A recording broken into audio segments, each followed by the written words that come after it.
Hello દોસ્તો, CPD સબ્જેક્ટનું ચોથું chapter achieving sustainable success in their career. આ ચેપ્ટરના most IMP 5 multiple choice question એના સોલ્યુશન વિશે આ વિડીયોની અંદર આપણે ચર્ચા કરવાના છીએ. અને સબ્જેક્ટનો કોડ છે 434002. ડિપ્લોમા એન્જિનિયરિંગ સેમેસ્ટર 4 ની અંદર આ સબ્જેક્ટ છે એ ઓફર થાય છે. Question number 1, Indian cricket team, જો ઇન્ડિયન ક્રિકેટ ટીમનો એક ક્વેશ્ચન પૂછાયેલો છે. loses a close match against England. A cricket match છે એની અંદર ભારતીય ક્રિકેટ ટીમ છે એ ઇંગ્લેન્ડની સામે એક ક્લોઝ મેચમાં હારી ગઈ છે. In the last 10 overs Indian team commit a few mistake. એ ટીમે કેટલીક નાનકડી મિસ્ટેક કરેલી છે એના લીધે આવું થયું છે. This leads them to lose the match eventually. અને એના લીધે એ મેચ છે એ ગુમાવી પડી છે. Here is how different players react after the match. હવે અલગ અલગ પ્લેયર છે શું વિચારે છે, શું રિએક્શન આપે છે એ અહીંયા આપેલું છે. Which of them do you think has the strongest root to achieve sustainable success. એમાંથી સસ્ટેનેબલ સક્સેસ કોને મળશે, કોને મળવાની સંભાવના છે એના વિશે તમારે ટીક કરવાનો છે. ઓપ્શન એ કોહલીભાઈ આવું કે છે, performance in one match does not define me. એક મેચનું પરફોર્મન્સ છે એ મારું ડેફિનેશન, મારું પોતાનું ટેલેન્ટ છે બતાવી શકશે નહીં. અવર team will manage to reach the finals so that is a step forward. અમે ફાઇનલની અંદર પહોંચવા માટેનો પૂરેપૂરો પ્રયાસ કરીશું. આ કોહલીનું સ્ટેટમેન્ટ છે. પંડ્યા એનું સ્ટેટમેન્ટ આવી રીતે છે, I am a part of a team which lost a game. હું એક એવી ટીમમાં છું કે જે મેચ હારી ગઈ છે. that we should have won. જે આપણે જીતવાના હતા પણ હારી ગયા છે. This will affect my personal rating. એના લીધે મારું પર્સનલ રેટિંગ છે ડાઉન થશે. What if no other team recruits me for the next season? હવે પછીની સિઝનમાં કદાચ બીજી ટીમ મને નહીં લે. What if I don't get other good opportunities? મને કદાચ સારી ઓપોર્ચ્યુનિટી ન પણ મળે. What if others start to think that I am a failure? બધા એવું વિચારશે કે હું ફેલ થઈ ગયો છું. આ બધાના વિચારો અહીંયા લખેલા છે. તમારે સાચો વિચાર છે ટીક કરવાનો છે. અને સી, ધોની આવું વિચારે છે, it is unfortunate that we lost a game. એક દુઃખદ બાબત છે કે અમે ગેમ લોસ થઈ ગયો છે, અમે હારી ગયા છે. When we were so close to winning. અમે જીતવાની તૈયારીમાં હતા પણ નાનકડી ભૂલો થઈ, છેલ્લી 10 ઓવરમાં અમે હારી ગયા. As a team we can reflect and decide how to avoid such mistakes from happening in the future. એક ટીમ તરીકે અમે એવું વિચારશું, અમે પ્રયાસ કરીશું કે આ મેચમાં જે મિસ્ટેક થઈ છે એ ભવિષ્યમાં ફરી પાછી થાય નહીં. માત્ર આટલું જ વિચારે છે. તમારી સાચું થિંકિંગ કોનું છે? યસ, ઓપ્શન સી, ધોનીનું થિંકિંગ સૌથી વધારે સાચું છે. કોહલી જે છે એનું પાર્શિયલ છે, 50% છે, અને બીનું થિંકિંગ છે બકવાસ. Right? So C is the correct answer. આ ટાઈપના ક્વેશ્ચન પૂછાય ત્યારે એની અંદર અલગ અલગ માર્ક્સ હશે. ઓપ્શન સી ના 2 માર્ક, ઓપ્શન એ નો 1 માર્ક અને ઓપ્શન બી નો 0 માર્ક. બી એ છે પણ સાચું છે, પણ એની અંદર શું ઓપ્શન એને પ્રોબ્લેમ છે, એને ફાઇનલમાં જવા માટે વિચારે છે કે મારે ફાઇનલમાં જવું છે, એના માટે અમે હવે પ્રયાસ કરીશું. પણ સી ઓપ્શનમાં શું આપેલું છે? ફાઇનલમાં જવું એ એનો ઓપ્શન, એનો હેતુ નથી. એનો હેતુ છે કે વધારે સુધારો કરવો, ફ્યુચર વધારે સારું થાય એના માટે ઇમ્પ્રુવમેન્ટ કેવી રીતે લાવવું. That is the reason, root cause four sustainable success. એક્ઝામમાં પાસ થવા માટે તૈયારી કરવી એ સસ્ટેનેબલ સબ્જેક્ટ સક્સેસ નથી, પણ આપણે કેરિયરમાં ક્યાંક બેનિફિટ થશે, ક્યાંક ફાયદો થશે, એના પ્રમાણે તૈયારીઓ કરવી એને કહેવાય sustainable success. Contributors do not focus only on external fruits. માત્ર આઉટકમ ઉપર વિચાર કરશે નહીં, પણ એ લોંગ ટર્મ એનો એક્સપિરિયન્સ કેવી રીતે વધશે, એને બેનિફિટ કેવી રીતે થશે એના વિશે વિચારે. That is sustainable success. Two employees with the same performance rating approach their work differently. 2 employee છે, એની સિચ્યુએશન આપેલી છે, એ અલગ અલગ રીતે કામ કરે છે. In case they both lose their jobs due to a mass lay off by the organisation. કદાચ એવું બને કે માસ લે ઓફ આવે, ઘણા બધા લોકોને કંપનીમાંથી કાઢી મૂકવાની પરિસ્થિતિ ઊભી થાય, તો ત્યારે choose who is likely two bounce back. આ જે 2 સિચ્યુએશન આપેલી છે એમાંથી કઈ વ્યક્તિ વધારે સારી રીતે રિકવર થઈ જશે, બાઉન્સ બેક કરશે, એટલે કે માર્કેટમાં ટકી શકશે. પિન્ટુ પિન્ટુ અત્યારે કેવી રીતે કામ કરે છે? I am in this stable job નાઉ. અત્યારે કોઈને લે ઓફ કરેલા નથી, અત્યારે એ કંપનીમાં જોબ જ કરે છે. હવે પિન્ટુ શું વિચારે છે? મને એક સરસ મજાની જોબ મળી ગઈ છે. I just have to સમહાઉ complete my targets. મને જે કંઈ ટાર્ગેટ આપવામાં આવે એ ટાર્ગેટ મારે પૂરા કરવાના છે. And get good performance rating, અને પરફોર્મન્સ રેટિંગ સારું મળે એના માટેનો પ્રયાસ કરવાનો છે. So that I can get study pay rise and promotion, કે જેથી કરીને મને કંપનીમાં પ્રમોશન મળે અને મારો સેલેરી છે એ વધે. અને બીજો દેવમ છે શું વિચારે છે જોઈએ. I am in this job now. Devam પણ એ કંપનીમાં જોબ કરે છે. I will ensure that I focus on my work.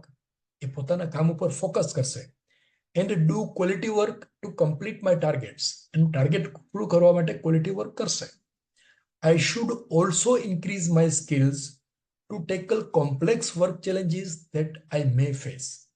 મારે મારી પોતાની સ્કિલ છે એ સુધારવી જોઈએ, એ વધારવી જોઈએ, કે જેથી કરીને અત્યારે જે વર્ક આવે છે એના કરતાં વધારે વર્ક આવે, એના કરતાં વધારે કોમ્પ્લેક્સ પ્રોબ્લેમ આવે તો પણ એ ચેલેન્જ છે એને હું ફેસ કરી શકીશ. So which is right? Yes, B is the right answer.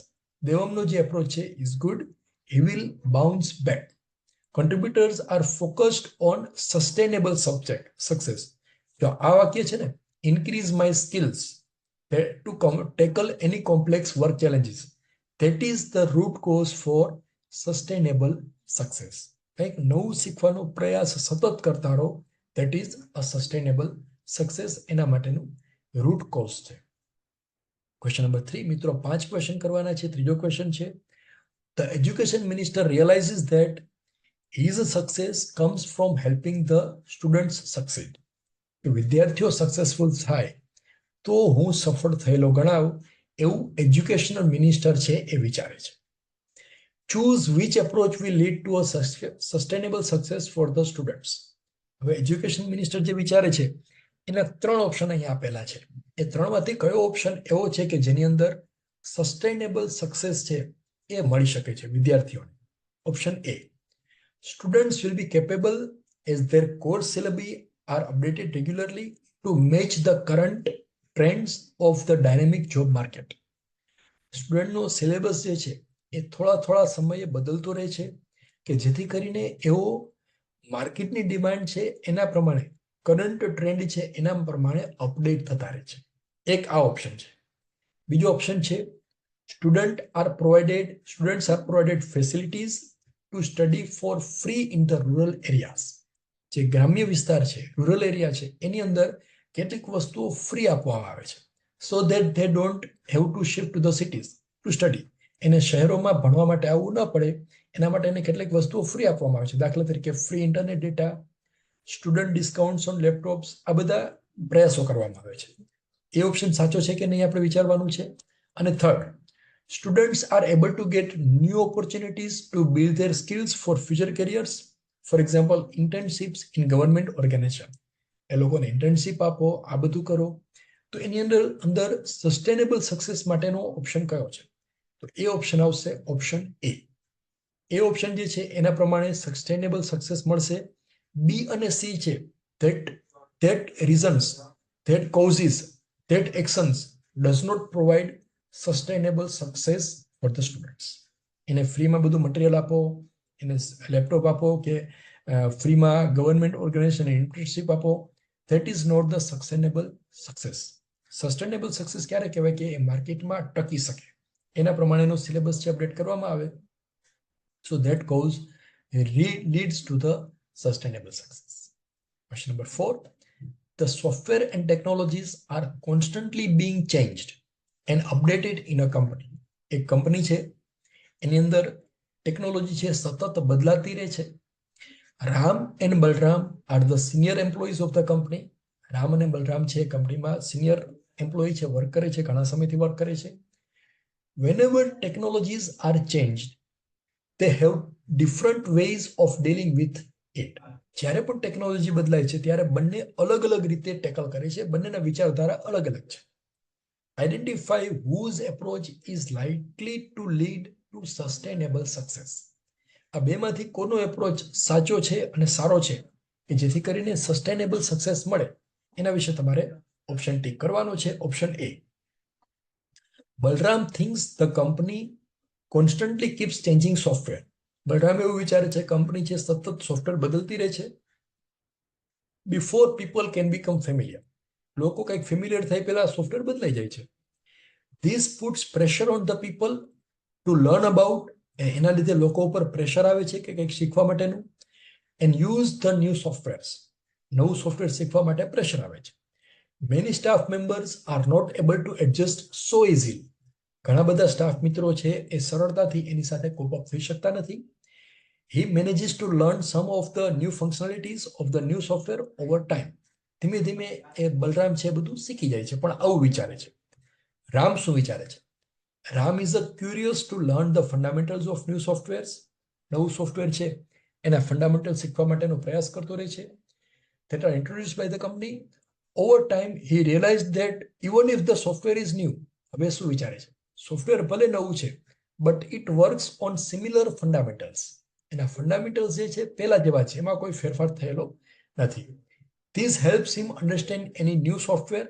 એના લીધે કોઈ પણ નવું સોફ્ટવેર છે શીખી શકે છે. And as he keeps using it, he become better at it. અને ધીરે ધીરે એની અંદર એક્સપર્ટ થતો જાય છે. So option B is the right answer. Contributor રામનું થિંકિંગ જે સાચું છે.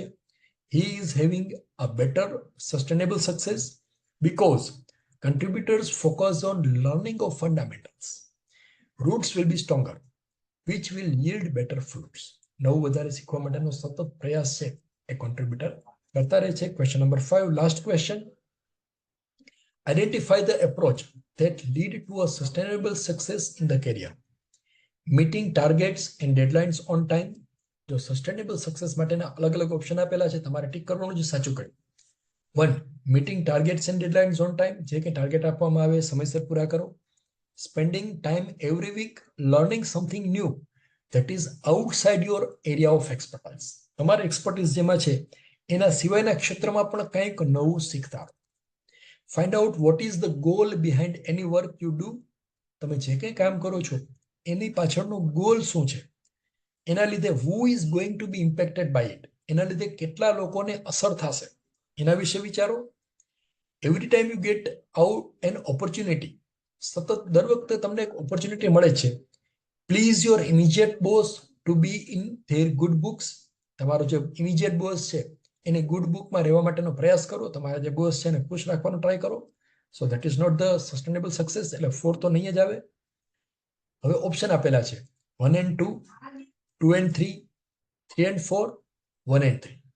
તો જો 4 ઓપ્શન નહીં આવે એટલે સી નહીં આવે. રાઈટ. હવે બાકી રહે છે 1, 2, 3. એના વિશે વિચારવાનું છે. 1.